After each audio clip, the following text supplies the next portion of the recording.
keçir. Bir daha xoş gəlmisiniz. Bir daha qeyd edirəm dinləyicilərə ki, bugün izolyasiya materiallarından danışacağıq və bugün hansı problemlər var? İstər materiallar məsələsindən gedir, istər onların qiymətləri olsun, istər məsələn bax ən əsas problemlərdən biri bugün yeni tikililərdə görürsən ki, səs izolyasiyası ya zəifdir, ya da o deyir bir daşdan hazırlanan məsələn binalar var ki, oradan elə buradan danışırsan digər otaq eşidir və yaxud digər ev eşidir. Əhməd bəy, gəlin birinci elə izolyasiya materialları çoxdur deyə. Hər gün bazarda da yeni məhsul peyda olur.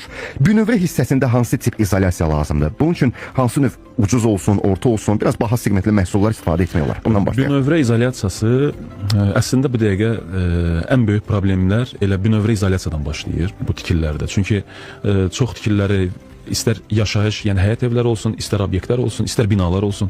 Onların gedib bünövrələrinə baxsanız %80, %90% hamısının bünövrəsində su sızıntıları olur. Yəni ən böyük problem bizim yeraltı qrunt sularının üzə çıxmağıdır. Və bunun qarşısını almaq üçün bir çox izolyasiya növləri var təbii ki. Bu sürtkü məhsulları ola bilər, membran tipli məhsullar ola bilər. Yəni sürtkü məhsulların çeşidləri də çoxdur, membran məhsulların çeşidləri də çoxdur.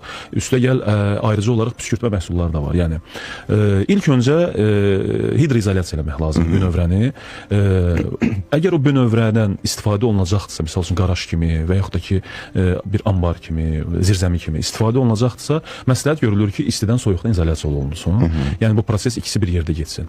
Amma belə bir şey deyim, bəzi izolyasiya məhsulları var ki, hansı ki Sovetdən bugünə qədər davam edən məhsullardır. Bunlar bitum tərkibli məhsullardır. İstər tol dediyimiz qırdan hazırlanan məhsullar olsun, istər bitumun, əridilmiş bitumun sürtkü əsaslı olan məhsul olsun.